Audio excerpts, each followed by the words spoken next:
Di langit yang kini muram dan angin yang bergemuruh, potensi ancaman badai baru mengintai. Badan Meteorologi, Klimatologi, dan Geofisika BMKG mengibarkan bendera peringatan bibit siklon tropis 93W yang telah terbentuk dan berpotensi membawa cuaca ekstrim yang bisa meluas mulai dari Sumatera hingga ujung timur. 11 wilayah diminta meningkatkan waspada, termasuk Jakarta.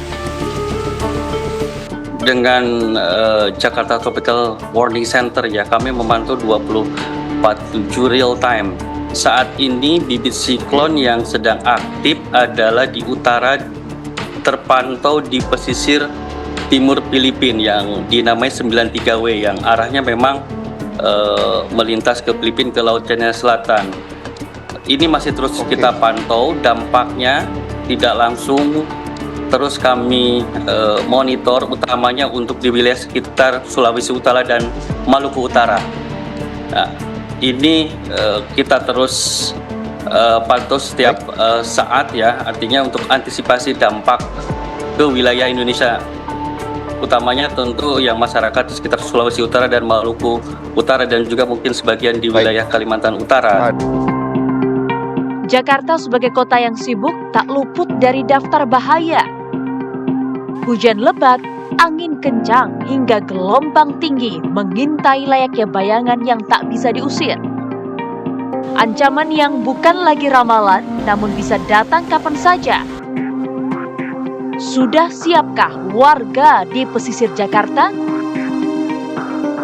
Ya pasti harus kayak waspada gitu ya, kayak barang-barang jaga-jaga bawa. Soalnya kan nggak ini banjirnya tiba-tiba lebih tinggi lagi lah. Taruh barang-barangnya biar gak kena. Karena kan kayak warung gitu kan pasti bahan sembako gitu banyak. Kalau kena basah kan nggak bisa dijual. Karena udah biasa kita hidup di sini udah biasa seperti ini ya, yang nggak ada persiapan apa-apa sih. Cuman mungkin barang-barang yang ada di rumah seperti kulkas yang rawan-rawan yang sensitif ya. Kulkas itu mungkin dikasih ganjel kayu atau apa supaya lebih tinggi ya, barangkali nanti ada banjirnya lebih tinggi gitu aja sih. Cuman satu aja, kalau untuk mengatasi banjir ANCID minta dipercepat. Kalau menurut saya pribadi karena tanggul mitigasi baru 65%, terkecuali ANCID itu terlaksana baru, artinya 100% teratasi. Itu menurut saya pribadi. Suara-suara lirih warga ini langsung dijawab oleh Gubernur Jakarta bahwa mitigasi bukan lagi pilihan, namun kewajiban. Jakarta yang berdiri di antara laut dan sungai tak bisa lega.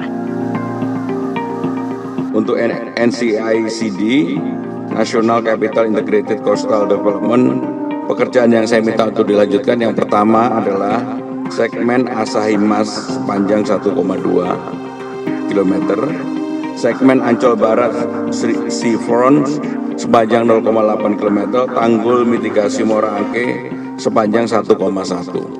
Maka harapan saya kalau dari 28 itu 11 sekian udah kita lakukan, masih kurang 16, sekian. Dan mudah-mudahan untuk tahun ini di 2026 yang paling utama adalah di Pantai Mutiara kurang lebih 430 meter sisi timur dan 100 sisi barat. Dari pompa yang sering kewalahan, drainase yang tertutup sedimen, hingga muka tanah yang semakin turun, proyek mitigasi tanggul laut Jakarta semakin dikejar waktu. Kecepatan pembangunannya diuji cepatnya perubahan cuaca. Karena kini warga pesisir Jakarta bahkan telah hidup berdampingan dengan rob yang semakin sering menyapa. Pemirsa, inilah wilayah pesisir Muara Angke Jakarta Utara yang membuktikan bahwa banjir rob benar-benar sudah terjadi dan sangat berdampak bagi warga yang tinggal di sini. Untuk ketinggian air di titik saat ini saya berada, pemirsa, ini sekitar 10 cm dan kalau bisa saya gambarkan kepada Anda, ini setinggi betis saya, sehingga saya pun harus menggulung bagian bawah celana saya agar tidak terkena genangan air. Bahkan ini sudah tergolong surut, pemirsa, jika dibandingkan dengan sebelumnya yang ketinggiannya bisa mencapai 50 cm. Dan menurut warga, ini bukan pertama kalinya. Bahkan wilayah ini memang sudah langganan terjadinya banjirop.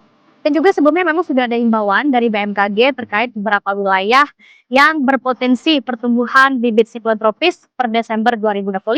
Dan juga laporan dari BPBD adanya 12 wilayah di Jakarta yang berisiko terdampak banjirop. Salah satunya adalah di wilayah Muara Angke, Jakarta Utara ini.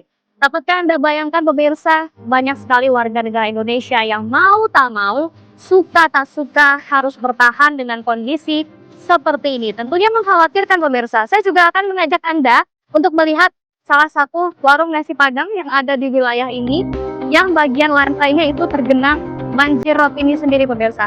Anda dapat lihat sendiri, kemudian dapatkah Anda bayangkan bahkan untuk menikmati makan saja itu harus dengan kondisi air seperti ini yang tentunya menimbulkan bau yang tak sedap dan lain sebagainya. Tentunya pemirsa, kita harus memperhatikan informasi resmi dari BMKG untuk melindungi nyawa kita sendiri dan juga nyawa banyak orang. Ancaman bibit siklon tropis bukan sekadar gurauan. Ini alarm keras. Hujan deras, angin kencang, hingga gelombang tinggi yang bisa membuat kawasan pesisir kembali kewalahan menghadapi banjir rob yang datang bertubi-tubi. Upaya mitigasi yang digencarkan Pemprov DKI menjadi penanda bahwa Jakarta tak menyerah pada keadaan.